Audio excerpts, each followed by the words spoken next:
Hello, and welcome to the Confessions of a Christian Alcoholic podcast.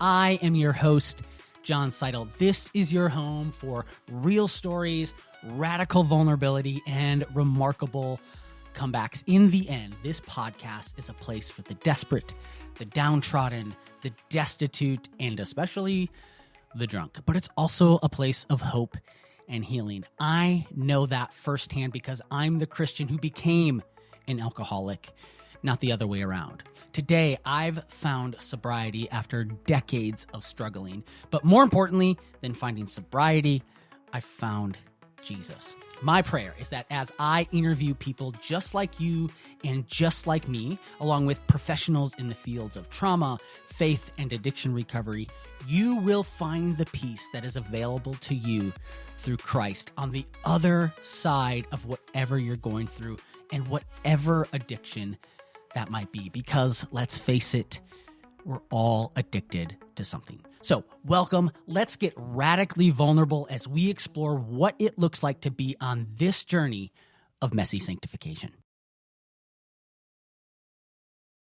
You know, one of the most destructive aspects of where we are in society today in relation to our drinking has to be what's called mommy wine culture. And you know what this is, right? Even if you don't think you know, right? It's the wine o'clock dish towels. It's the, mommy needs a drink aspect of just the tchotchkes that you see all over the place. And so I think that it has contributed in such a destructive way to where we are when it comes to drinking.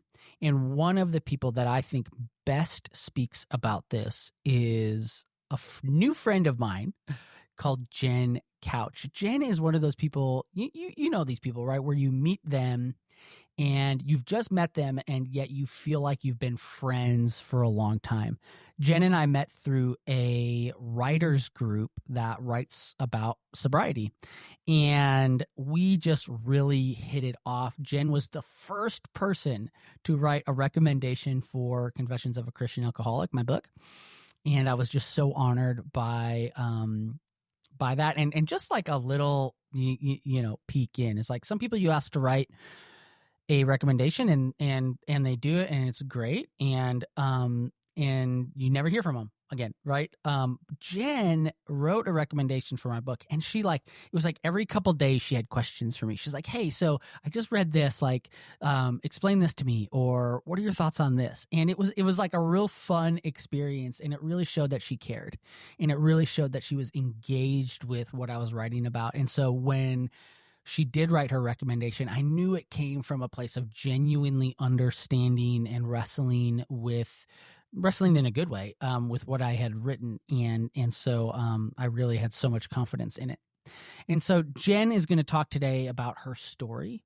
She runs a group for women called Sober Sis. It's one of the most successful online sobriety communities for women, Sober Sis. And she's going to talk about her story and how she got to the point of realizing mommy wine culture had really changed her life and not for the better.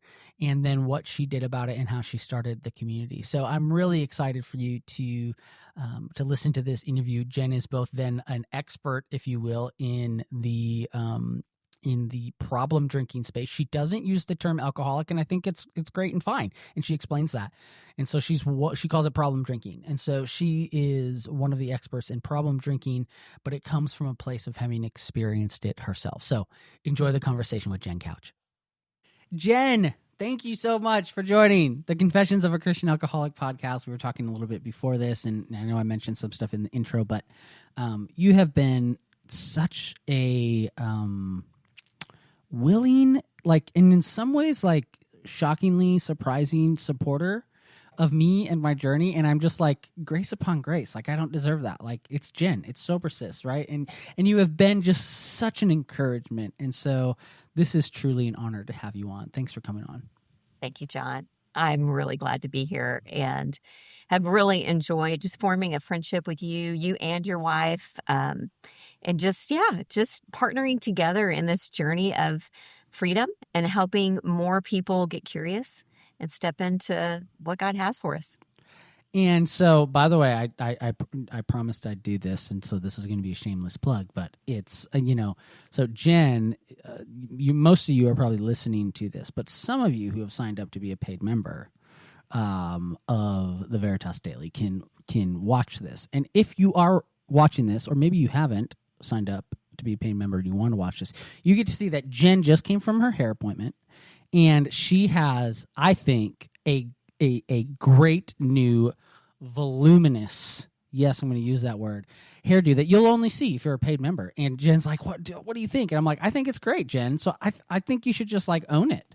I appreciate that. The shout out to what's going on here. If you can't see it, definitely become a member so you can. I don't know if it's that interesting, but it's definitely kind of 80s rock star meets mom in her 50s.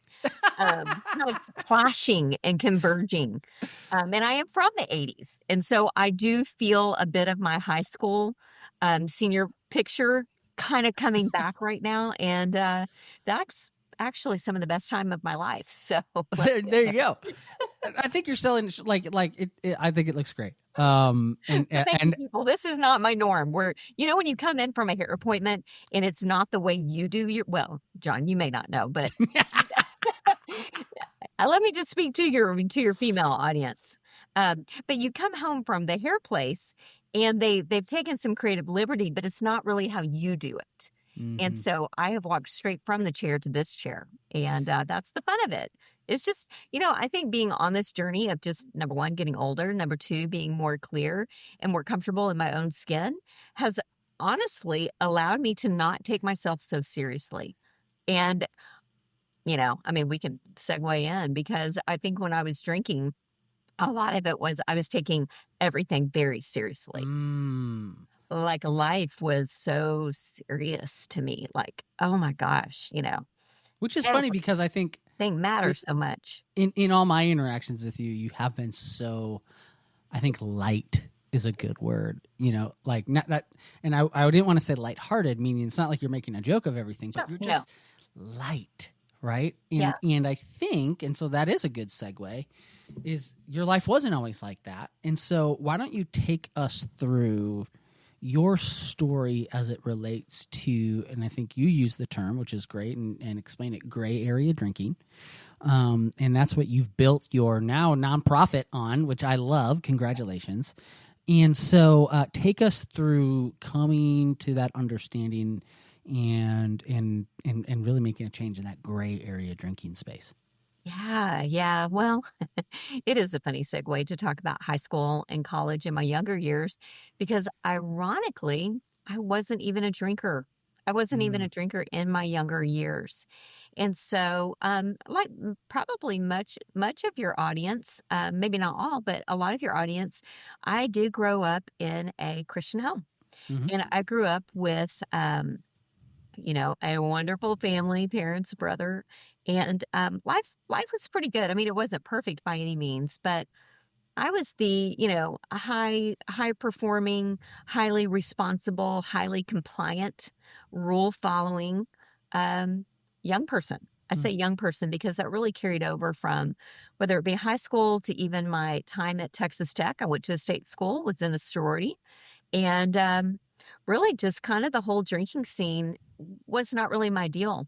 And because I'd grown up in the Bible Belt with 3 basic rules around drinking or anything else that was a little bit taboo to talk about. I grew up with the 3, I guess you could say, rules of, don't drink if you're not 21. Don't drink and drive. That was right when Mothers Against Drunk Driving, late 80s, was really, really on the scene, which was great. And I knew as a Christian who was already beginning my relationship with the Lord that getting drunk was a sin. Like the Bible said, like, don't do that. Right. And I said, okay. So those are kind of the rules. That's the framework. And really carried a lot of that into my decision making because I am by nature a rule follower. Yep. And and so for me, I got married in my 20s. I started having children in my 20s. If I hadn't started drinking it wasn't time to start drinking because I was starting to build a life and build a family. So fast forward my story a little bit into my 30s. And that's when social drinking really started to enter the picture. And I was, And that was just about 5 years ago. you know it. Thank you, John. Thank you for that. Yep, just had to Yeah, clarify. just a minute ago. And um, and so I was at a networking happy hour, like an adult working married mom. Now that's a really different story than a high school senior or, a crazy sorority girl in college. I'm now in a different place in my mind.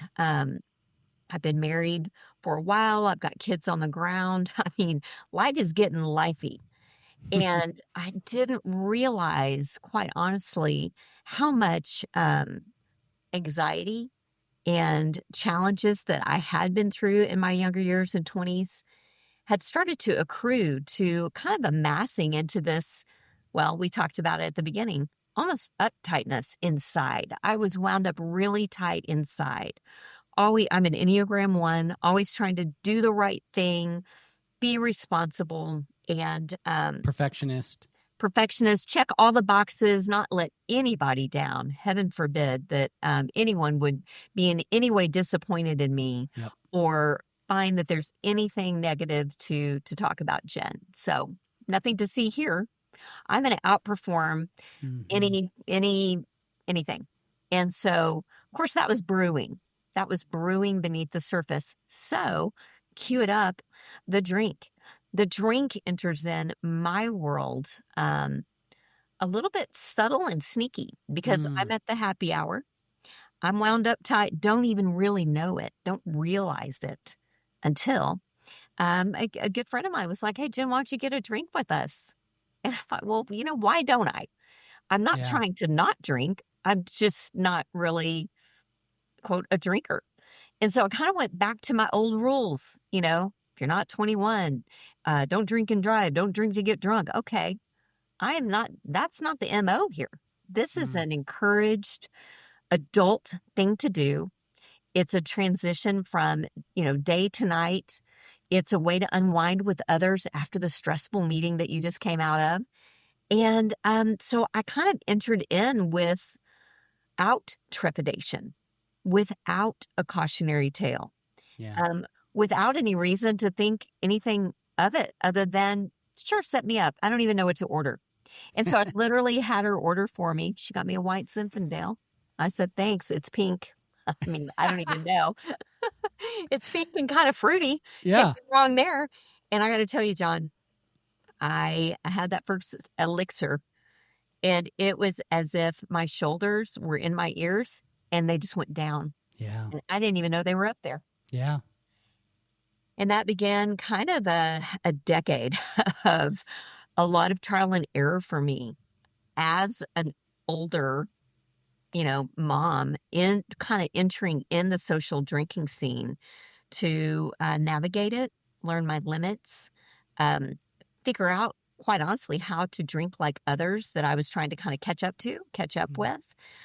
So there were some epic fails in there, and it was really out of naivety and ignorance because, of course, I'd had a few drinks in my day, but like nothing to speak of. And so this was different. This was like, oh, wow, I'm going to really look forward to 5:00 because this has now become my reward. Yeah. This is like my way to like check all the boxes all day. And then I can even make this a box that I can check at night for myself, for me time. And so that was one decade. Just to totally age me. You're talking to someone a little bit older if they start talking about decades. That's just how. Oh, Jen. Well, listen, let me ask you this. Yeah. When you had that first white Zin, was it like, did you get drunk the first time? Was that like the first time you got drunk? Like, was it kind of like right then, or no, it wasn't? I just had a nice little buzz, Yeah. and I really hadn't really experienced a cognitive, intentional, like, I'm going to enjoy this drink and see kind of what it's doing for me. Yeah. I had not really experienced a buzz like that. So I just had one.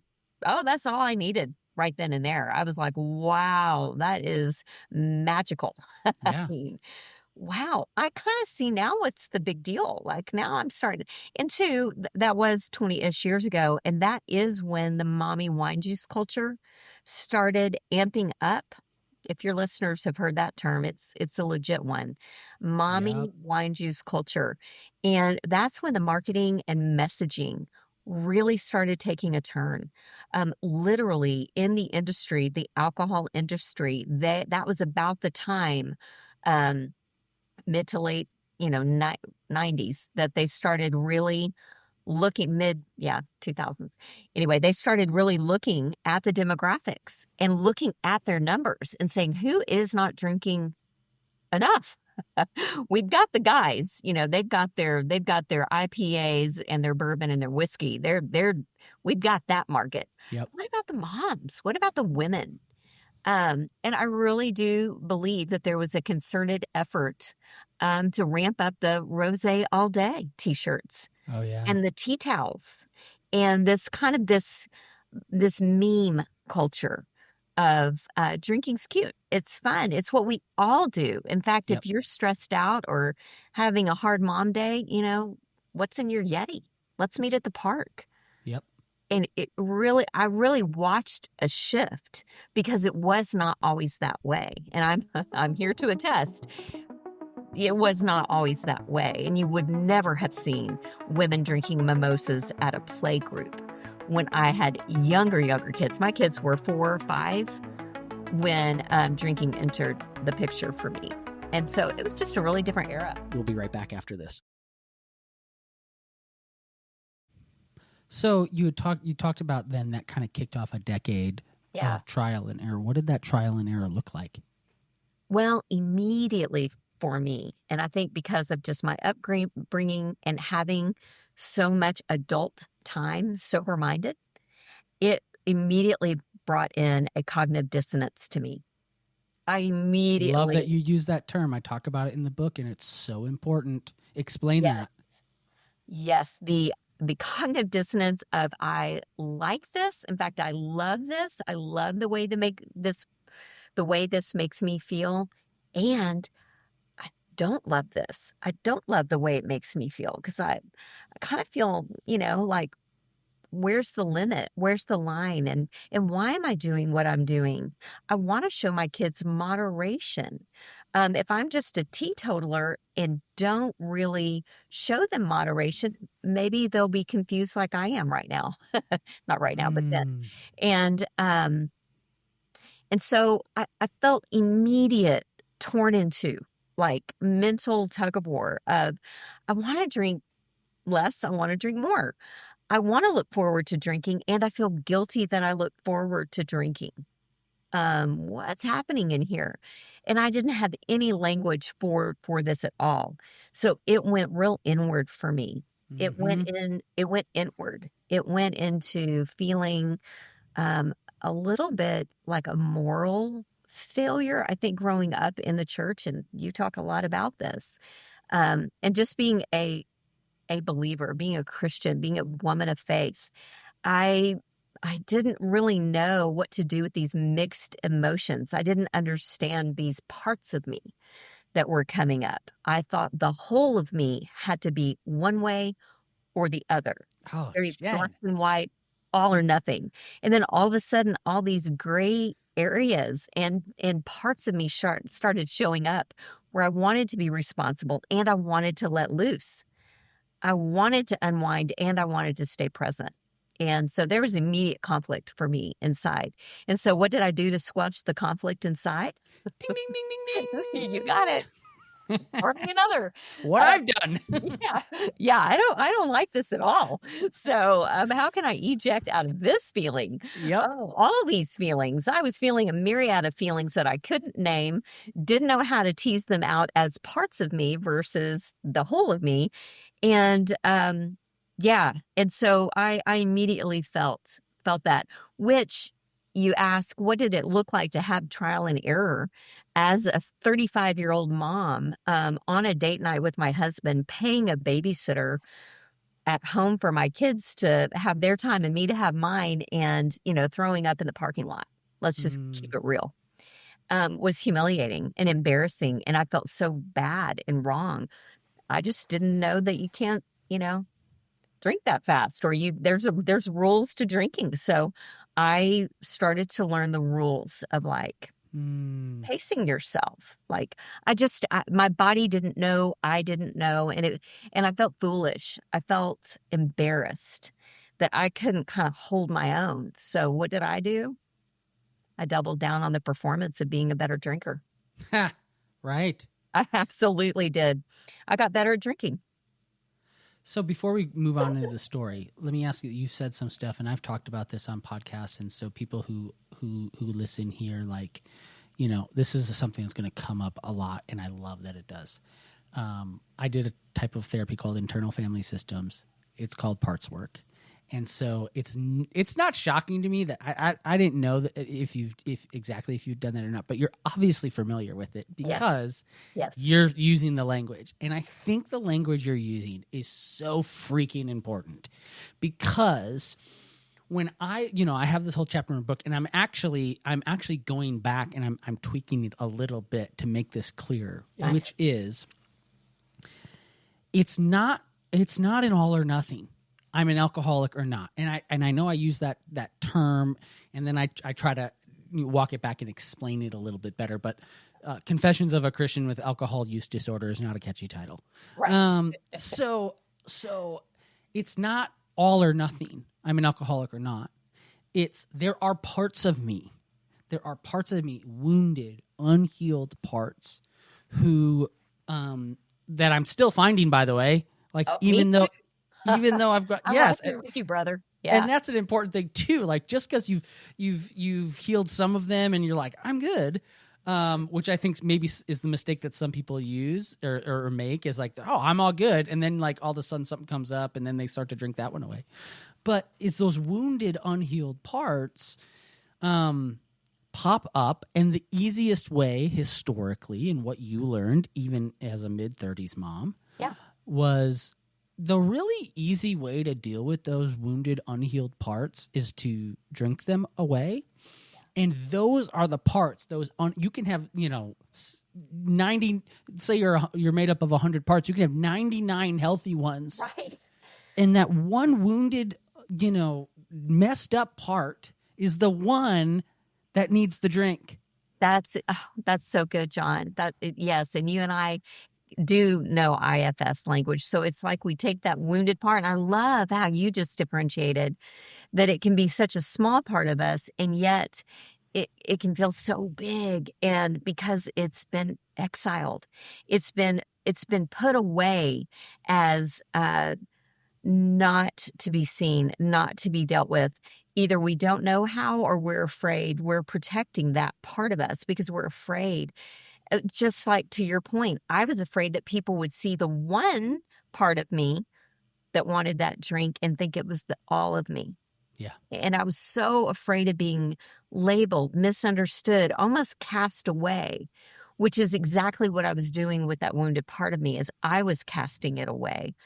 I didn't even realize that it was there until I felt the relief from it. Yeah.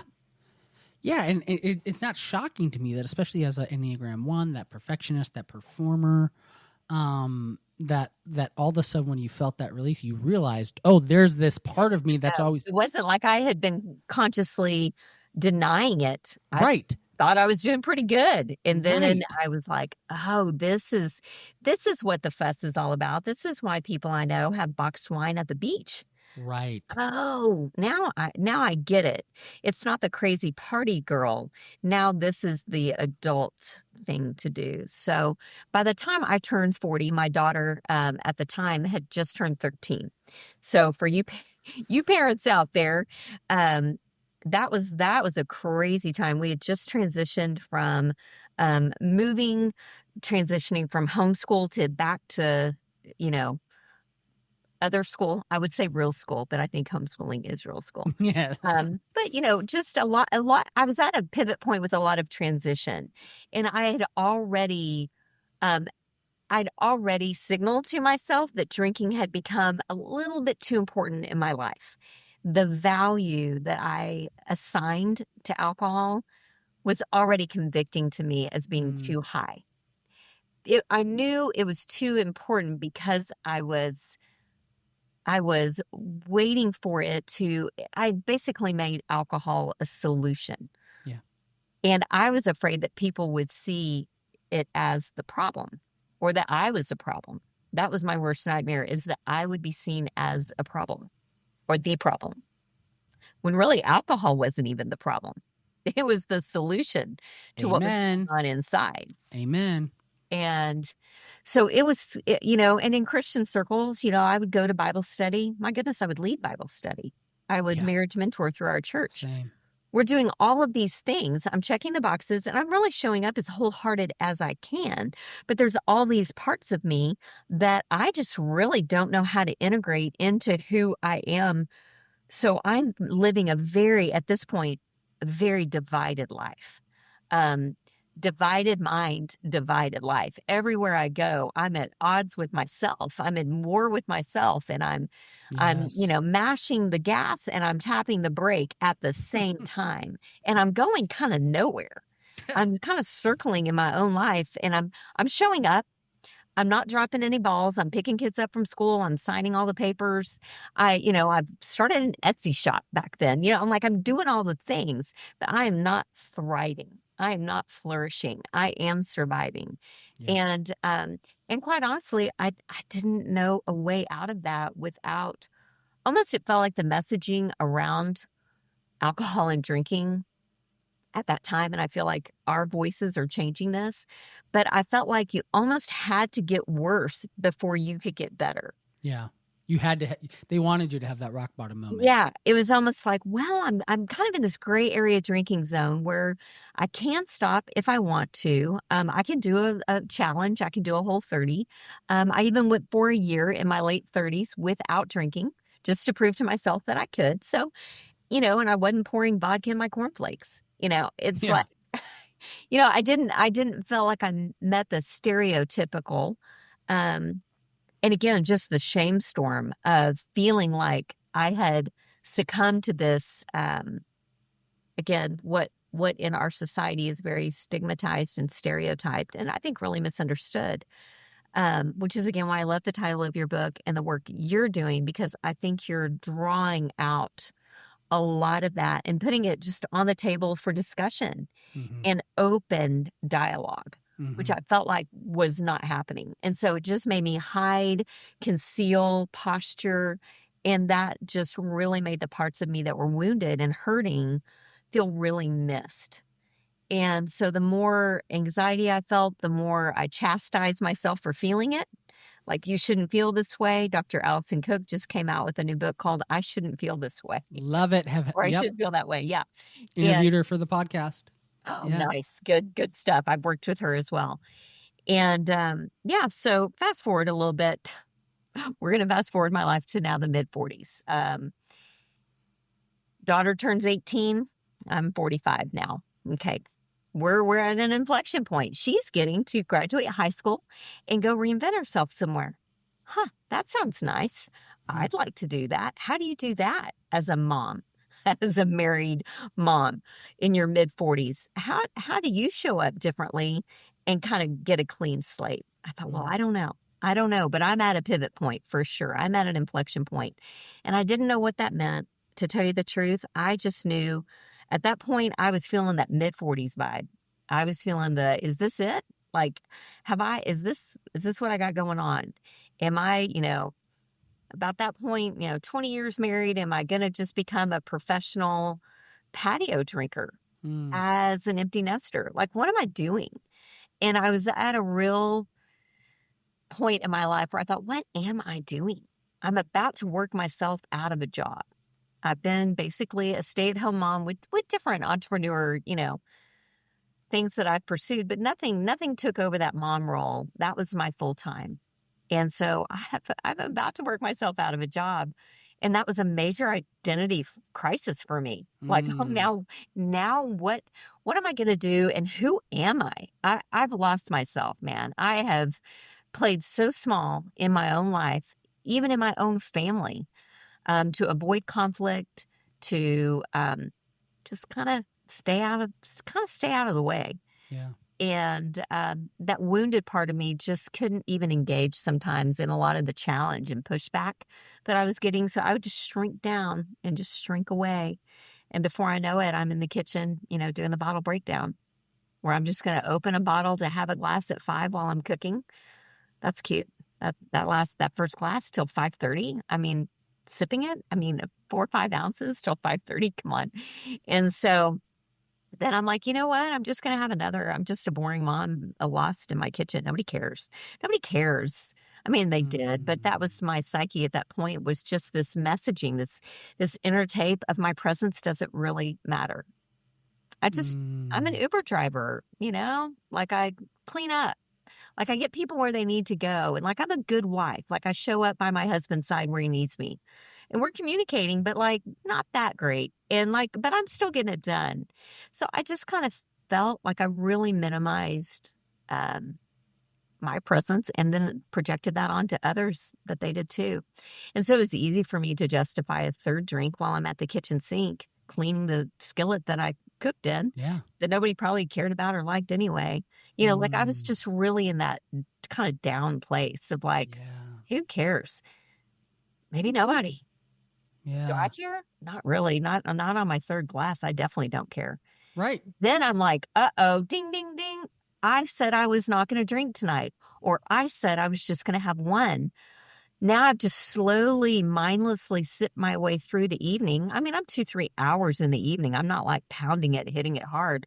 I'm just slowly, subtly erasing my presence and numbing out. Oh, wow. So subtle that it's line. almost unnoticeable. I'm high functioning. I'm high performing. I mean, I'm getting it done. I'm still doing school projects. I've got a little bit of wine on my breath, but I don't think they can smell that. Yep. I don't know that they can. Yep. And so by the time I've finished off that third glass, I look at the bottle and I'm like, oh no, trouble in paradise. What are we going to do with that? Now I've got a fourth of the bottle left. That's certainly not enough for the next day. That's not enough by itself. So now what am I going to do? I've created a problem. I got to solve it. What if I just have that last glass in the bathtub? That's kind of incognito. Nobody's, again, going to notice. I'm kind of safe in there. And I can recycle the bottle that way. And nobody even has to really even realize that I've had a bottle of wine tonight. It's taken me 3 hours, only because I'm pacing myself. And I'm still getting it done. And so that's I talk a lot in Sober Sis about that bottle breakdown, because it was just, oh my gosh, just saying it out loud initially when I first started sharing my story, it just sounded so crazy to me that I could go from being a non-drinker to feeling buzzed on one cute little glass of white Zinfandel to doing a bottle breakdown 3 nights a week in my own house. What? And waking up and going to yoga and a Bible study and drinking my green juice and sweating it out, getting her done. So it blew my mind how sneaky and subtly it had snuck in. So. And I don't know, like, I don't think this is, you and I talked about this when we had dinner with our spouses, but like one of the things too that I want to point out, if you will, is like, Jen, like for a hot minute, like you were even on staff with Crew, what used to be called Campus Crusade for Christ. Like, and so I only point that out because I think, I know what I've encountered is this is no respecter of persons, right? Like, if there's anyone, let me put it this way, if there's anyone that should have been equipped to see this as an attack or see what the devil is trying to do in your life or whatnot, like, it would be Jen. She was on staff with Crew, you know? That's right. Yeah, in my 20s, those were the non-drinking years where, I'm I'm doing evangelism and discipleship, Yeah. and drinking's not on the staff team. It's not looked upon in Christian circles as something that you necessarily do at a Christian event socially, which I think has also changed. And again, not here to judge. I mean, I know Right. that's your heart as well. We're not Right. here to, be legalist Exactly. and do all that, which is part of what can get us in that place where it's black or white, all or nothing thinking, which really limits the conversation. Because you're right, no one is immune to wounds. No one is Mm, immune to life catching up with you and yeah. even having all the tools. I do think that that's the sneakiness of something like alcohol that's so socially acceptable that it's not talked about enough with its nuances. It's Mm. only talked about as an all or nothing. You have a problem or you don't. And What do you mean by go into that a little bit? Talk about the nuances. yeah, the nuances of how your relationship with alcohol can change over time. Mm, Um, and you can change over time. I've worked with thousands of women, and a lot of them were social drinkers, kind of take it or leave it. I would say on the gray area drinking spectrum, maybe on the lower side of it, really not being an issue where it was causing them duplicity in their life in any way. No cognitive dissonance. They just had a drink when they wanted one and yeah. didn't think twice about it. And then boom, COVID. Uh, Now you've got the pandemic. You've got now yeah. the abrupt lifestyle change for the globe. And people that went from just a casual social drinker are now locked in. Um, the anxiety is through the roof, the uncertainty, which are all things that can breed escapism and numbing. And now Bingo. now you've got the Zoom meetings where people can't really see what you're doing behind the screen. Then you've got the quarantinis, all the memes of just kind of the earlier drinking is acceptable because you're not going anywhere. Yep. That was a cultural shift that, in my opinion, actually expedited a lot of problematic drinking that may have taken longer, like it did for me, to Yeah. kind of show up, kind of condensed and collapsed time for people because it was unsustainable. It was like going on vacation, kind of that Yeah. vacation mindset of like, Yeah. we're at the pool, Absolutely. you know, like that's day drinking 101 is when you're on vacation. All Absolutely. rules are thrown out the window. Holidays. That was for me. Yeah. And we treated the first, bit of COVID like that. Like, you know, I'm not trying to get into the actual politics of COVID, but No. the No. the 2 weeks to flatten the curve, everyone Right. was like, 2 weeks, we got this, you Yeah. know. And it was kind of like meals off because, just get what's essential. Like go to the liquor store, pack it in. That's essential. It was deemed essential. They It told us it was. was. Isn't that funny? Yeah, they deemed it as essential. And so it was like stock up. It's kind of like, with the big storm rolling in, you want to make sure you got your goods. And I think that we went into it the mentality of that. And then 3, 4 months or a year down the road, people were like, whoa, this is unsustainable. Like it's not, 24/7 vacay. This is Yep. my real life. And now I'm homeschooling my kids, not by choice, by, you know, Yep. and I think they were I say they, it would have been me had I still been in the pitcher plant of drinking. So how do you go from the bottle breakdown to what did your, for lack of a better term, your wake up, your Yeah. realization look like? Yeah. It's quite a departure from the bottle breakdown to being and doing Sober Sis full time. But there was quite a transition in there for me personally. And like I said, I was really at that inflection point where I was just getting real curious how I was going to show up at 50 different than I did 40. That was a real Mm-hmm. catalyst for me because I was right smack dab in the middle of that decade and was looking at it with the lens of something's got to change. Something's got to give. If I keep on like I am, it's not that anything's so bad. I was asking the wrong question, John, for a lot of years. Is it bad enough? And I'd look around, I'd look at my book club gals, I would look at my church friends, I'd look around, and I could always find somebody who was drinking more than me, Yep. drinking more problematic seeming than me. Yep. Or at least on the outside, that made me feel better. So I would usually compare, you know, my best to someone else's worst in this way. Normally, we compare our worst to someone else's best. Oh, not when it came to justifying my drinking. Yep. And so, yeah, I was asking the wrong question for many, many years. Is it bad enough? Is it bad enough? And it wasn't. But I flipped the script and started asking myself the question, is it good enough? Is it good enough? Mm. And that was a big fat no, not good enough at all. I'm not showing up in my own life at all wholehearted. I'm walking around with this divided mind.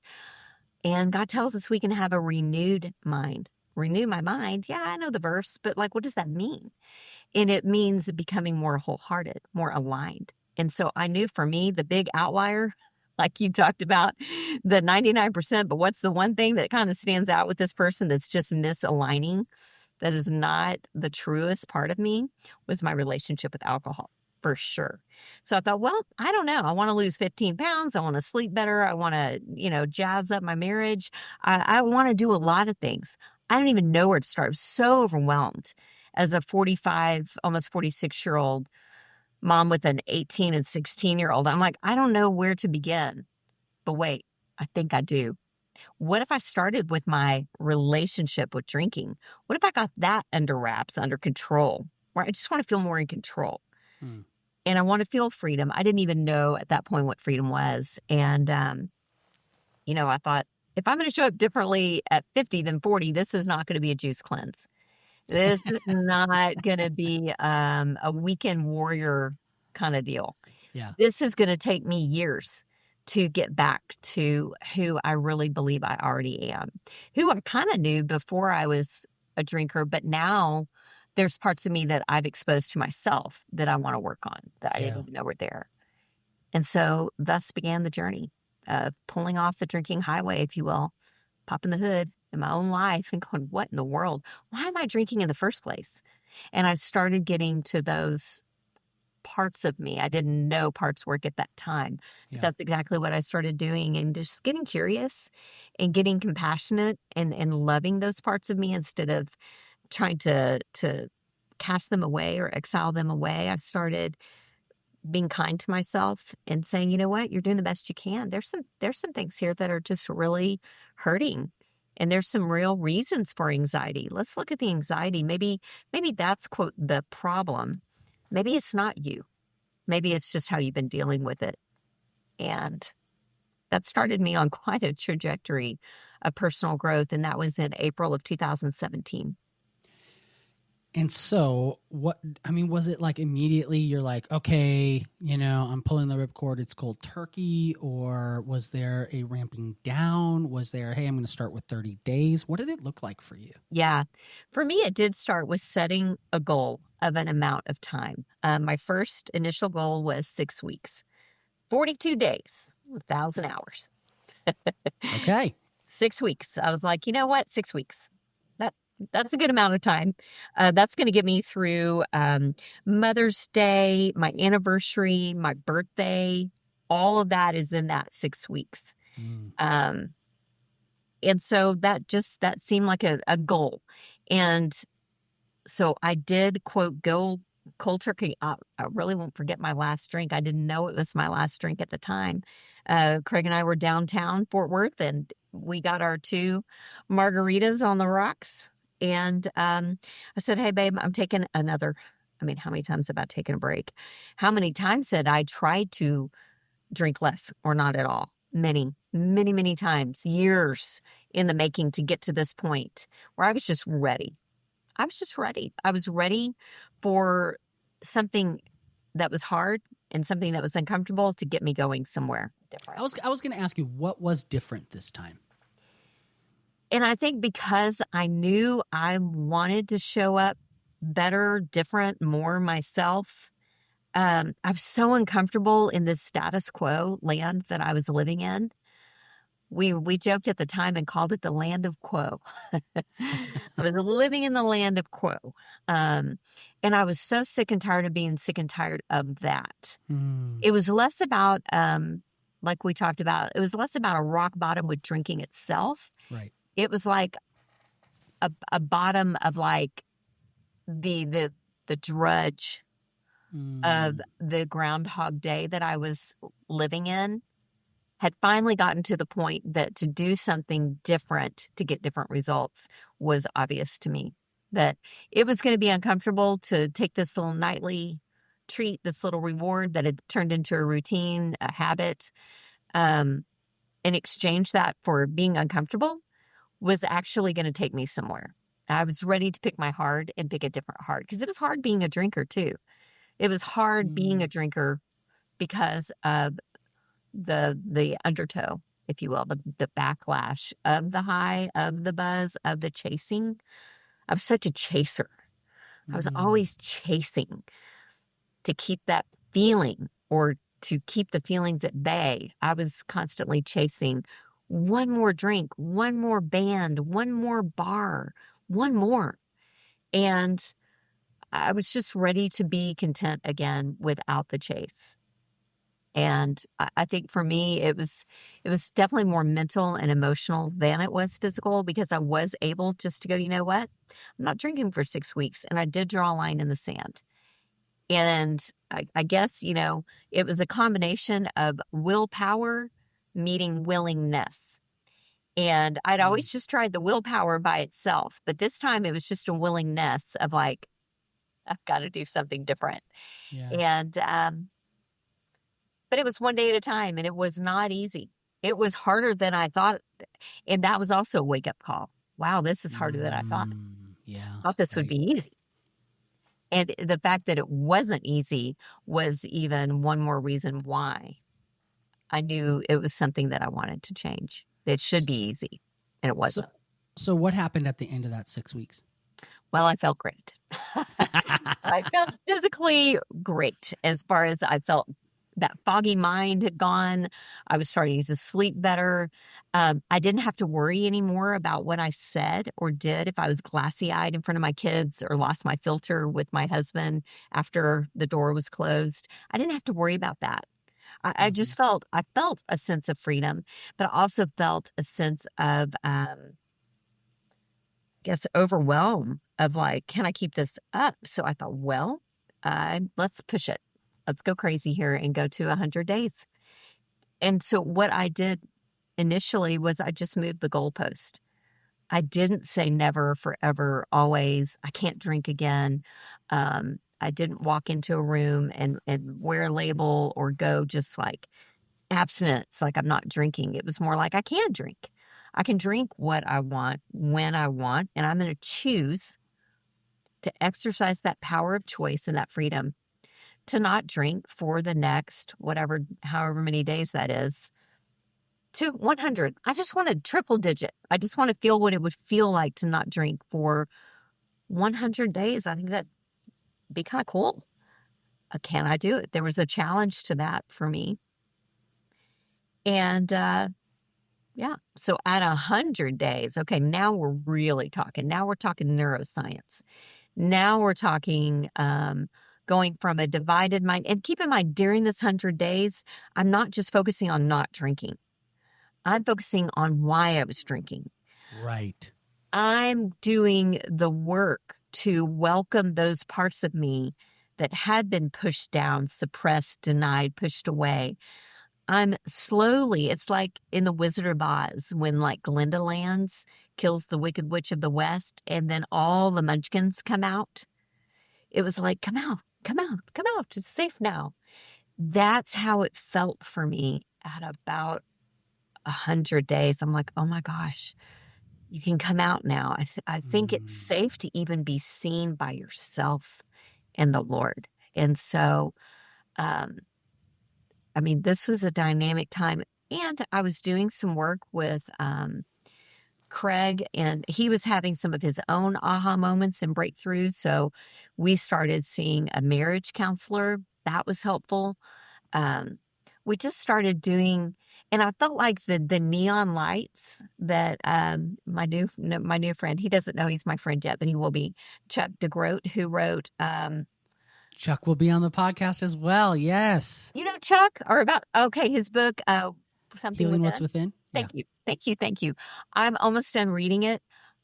Wow. I wish I'd read that a decade ago. Yeah. That would have been really helpful. Yeah, it's But great. he talks a lot about the neon lights. And when we focus just the neon lights, which is almost that interrogation, what's wrong with you, harsh, change this, we don't get into that acceptance part. And that's what I started doing. And so it was a real slow process for me to come out of hiding, first with myself and then with other people. And I was digging it, man. I was like, wow. I mean, I don't know how long I can really, quote, keep this up, but I want it to be a lifestyle. But I don't want to live such a life of like, no, no, no, you can't drink. Our brain doesn't understand the double negative of don't drink. All it hears is drink. So if I'm focusing on what I'm not doing and what I can't have, I'm eventually going to crater, and it's going to become like the forbidden fruit that I just. And keep in mind, my husband's continuing to drink throughout this time. Most of my friends are. And I'm finding, a Facebook group here and there, but I've not yet found what I'm looking for, which is a guide who's been on the journey, who's willing to expose herself along the way versus the cleaned up, pre-recorded, this was me. Yeah. I want to know who you are now. What are Yeah. you doing now to deal with life? Months or years in. That I wanted somebody who would be willing to do that and bring in the faith aspect, but without the legalism or churchy vibe. Because that was the very vibe I was not feeling safe to share in. So I didn't want to look for a group that was going to recreate that. So I want to talk about Sober Sis in a second. There's one question I have for you, and that is, you talk about this, the moment where the willpower met the willingness. How do you advise someone who's listening to this? They said, okay, Jen, I've done the willpower thing, and I thought I had the willingness last time, but apparently I didn't. Like, how do you get to that willingness point? thank you. Thank you for bringing that out, because you're so right. How many times have we had the good intentions and we're saying we're willing, but are we really? What does that look like? And I think I had a literal come to Jesus moment on my back patio, listening, to probably even praise and worship music, drinking my red cab. Oh, I drank so much while listening to Christian music. Oh, totally. I'm like in the worship zone, and like wine, and so like we're partaking together. I don't know. I just had all kinds of ways. And I'm out on my back patio, and I'm kind of like, but it's me time, and I don't want to lose that, because then I'll get lost again. This is like my one thing, and I'm just gripping figuratively and maybe literally onto the wine stem of that glass. And I'm gripping onto that stem, just saying, but this, don't take this. Yeah. Not this. Come on, man. I'm doing all the right things. Yes. I don't have this. What do I have for myself that's fun, that's something that's outside the box a little bit, outside the lines of like all the things I should do. Don't take this. And then that's when I realized, oh, what would it look like, honestly, for God to, quote, take this? Would that be a DUI? Would that be a rock bottom from such external circumstances that that it would force my hand?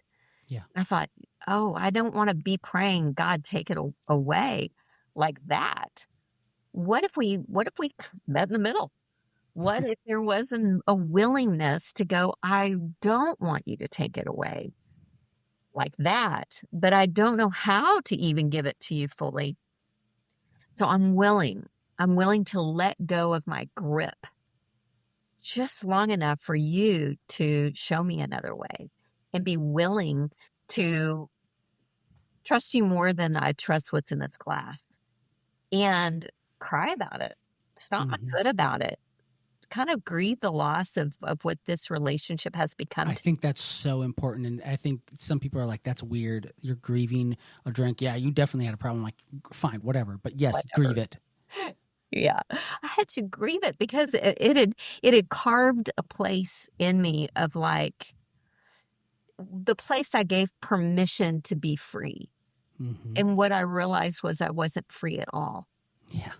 that I was actually, it's the Count of Monte Cristo. I was locking myself in the prison, that I was holding the key.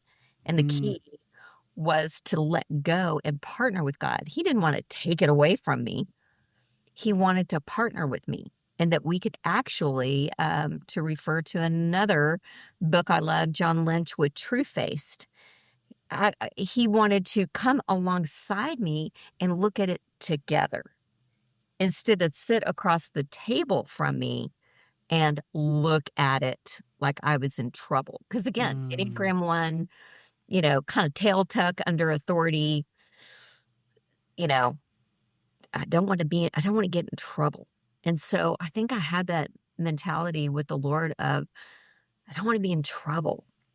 And I think switching that around to, I'm not in trouble. In fact, I'm not even bad. My brain's working on an addictive substance called alcohol, just like it should. mm-hmm. I have a brain that actually works. So do you. If you're out there drinking and the alcohol creates a thirst for itself, and then you feed it's kind of like the two wolves, which one? The one you feed. I mean, well, so I was feeding my brain this dopamine reward, and so it was just working. I Interesting. wasn't Yeah. broken. You weren't broken. And I think that's a key message that both of us have, is that you're not broken. Your pattern is broken, and Mm, that can be changed. And so I started looking at it like, I can take this almost like evil darkness, blackness out of me and look at it with the Lord and say, that's a part of me that's been wounded. That's been my solution. It's not really solving anything. It's actually enslavement. I mean, if you look at the word addiction, it talks the Greek or Latin, whatever, one of the other it really goes back to bondage and enslavement. And that's how I was starting to feel like I'm pouring a drink that I don't even want sometimes. What's happening? What's that? And so I think that that's what it came down to for me, was putting the yeah. drink in front of the Lord and I on the same side of the table, if you will, and looking at it together Yeah. versus keeping it between us as something I had to jump over to get to him. He was Mm, there with me all along, and he just wanted to partner with me. And he was gonna call me beloved and worthy, and your presence matters. Jen, your presence matters. John, your presence matters. yeah. Let's don't dull it with this drug that takes away your spark and takes you away. Um, come back, Yeah. come back home to yourself, Wow. and you're welcome there. It's not a Wow. scary place to be. It's a great place to be. That is so beautiful, Jen. It is so beautiful, and I appreciate you just sharing that perspective. It's oh, it's so good. I wanna before we head off, I want to give a chance for you. You mentioned the Sober Sis community then, and kind of how you view things, but really, I want to give you a chance to explain what is different about the Sober Sis community when it comes to alcohol coaching, if you Yep. will. But I think your approach is a little different, and people have probably picked up on it. But what do you try to do in Sober Sis that makes it unique? Yeah. Well, thank you for asking, because I did create Sober Sis almost a year alcohol free, but not quite. So again, I was and still am very much on the journey. And this is a journey of progress, not perfection. Um, and I think that perfectionistic, performance oriented pressure part of me, when applied to drinking, actually made me want to drink more. So Interesting, yeah. in Sober Sis, we really flip that around to no labels, no judgment, no rules, curiosity, compassion. Hey, you have a slip up, you don't have to slide. A slip doesn't have to become a slide. And back in my olden days of trying to change my relationship with drinking, when I'd slip, I was so hard on myself because I was doing it all with willpower rules, deprivation, and isolation. I just doubled down. Yeah. and end up actually drinking more every Yep. time I tried to take a break and quote failed. And so my whole mentality is you can't fail unless you quit trying. What if it was you have a slip up? You drank on a Friday night, you said you weren't going to, but you didn't drink for 6 days or 60 days or 6 months, and you did. What did you learn from it? Hey, this doesn't have to be a setback. This is valuable feedback. So we Mm. talk about it. And there's no shame in getting data. It's like a recon. It's like reconnaissance work. Oh, I just got the valuable feedback I needed that no, that's not what I want. That's not how I want to show up in my life. That's not how I want to feel. Maybe you just had one and you switched to something else, but that one wrecked your sleep. That's valuable feedback. And if we negate that and go back to counting days or being perfect or day one, it can be one day or day one. You choose. And so a lot of what we're doing is focusing on connection, um, and less about performance or days, and counting. Although we do celebrate milestones, and I've had women Sure.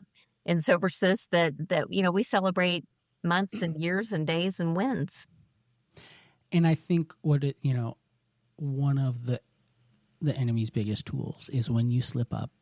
Is I talk about this. I call it going pot committed. Right. Like if you've ever played poker, it's like, okay, you've put in about 20 and then you've upped the ante and now oh shoot, there's no way I'm going to beat this guy. Right. Like my hand sucks. Right. But you're like, well, I've already gone this far. That's right. Might as well go all in. Yep. And that pot committed attitude, I think, is such a tool whereas if you did just have a drink or you did slip up and you then stopped, and I think you've used this word, and I'm not shocked since you've done internal family systems. It's a huge part of it is get curious about that. Yes. Be curious and explore that, right? Get rid of the shame, get all of that condemnation, and be curious about it, and then watch where that takes you. I had a relapse, and my wife, her response was, okay, all right, you know why it happened? No. All right, let's talk about that. Why did it happen? Well, there was this. She's like, I'm not shocked it happened. I'm like, what? What do you mean you're not shocked? You're not mad? She's like, she's like, I'm just not shocked. She said, you've been digging into it. At that point, I was doing EMDR therapy and digging into trauma. She's like, of course. She's like, like you're digging into some of the hardest stuff, and you've taken away your main solution to your problems that you've had for 20 years. And there's so much compassion for yourself. And it's the compassion you would give, like you just sharing that right now. I felt so much compassion for you. Yeah. And why don't we do that with ourselves? Yeah.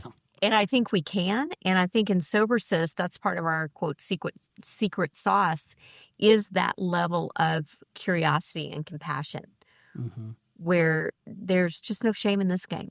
Yeah. Don't disconnect. Do not. What I tell the women I work with, whatever you do, do not disconnect. Yeah. Number one, from yourself. But if you found yourself disconnected from yourself, reconnect with us, and we'll love you through that until you can reconnect with yourself. Mm-hmm. And I'm almost 8 years alcohol free, and this is a marathon, not a sprint. Mm-hmm. And to have the longevity to stay sober minded, because I went from divided mind to renewing my mind, which is a daily, pretty much hour by hour practice, to having a sober mind. All it's done is illuminate all the areas that God still wants to work on in me. Yeah. It's just more aware. Yeah, absolutely. It's not like an arrival. It's more of an awareness. And that's the beginning.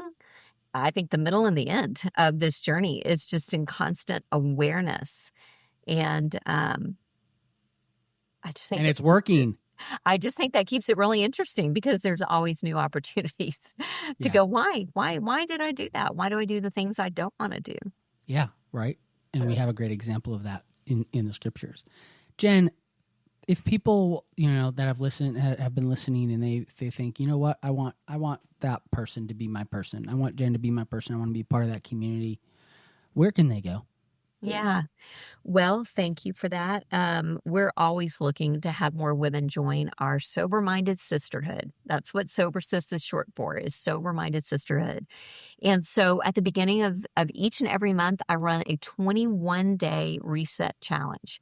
I took my 42 days, halved it in half, and just the 21, there's the 2190 rule out there. It takes about 21 days to break or change a habit as far as getting off of autopilot, and then more like 90 days to even begin a new neuro pathway. So I've got all kinds of coaching programs and ways that you can move that goalpost up, up, around. But I think it's really great to start with something as small and concise as possible, which is 21 days. And so, yeah, if women want to join me for that, I've got a main website, sobersis.com.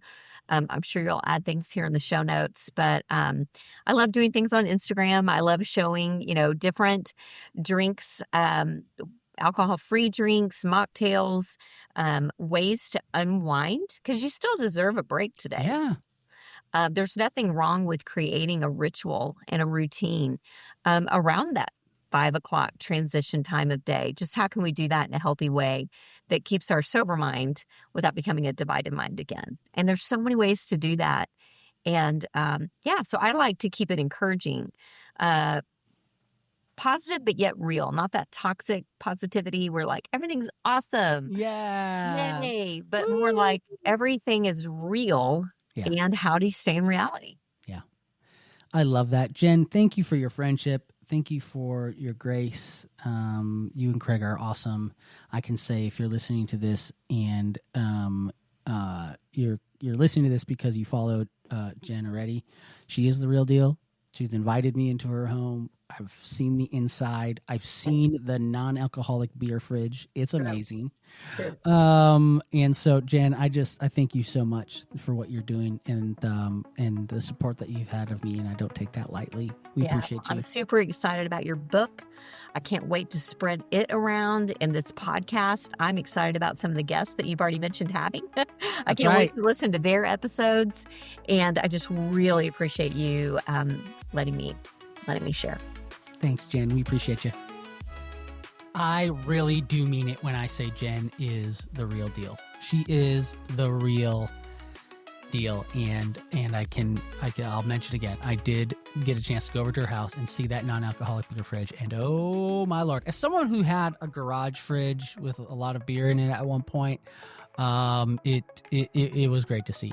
And her and her husband are just so great. So please, if you are a woman who is thinking about that gray area drinking space, go to Sober Sis, and I think you will find a community that is so supportive. And so I can't recommend that highly enough. Thank you for joining us on another episode of Confessions of a Christian Alcoholic. Head on over to christianalcoholic.com.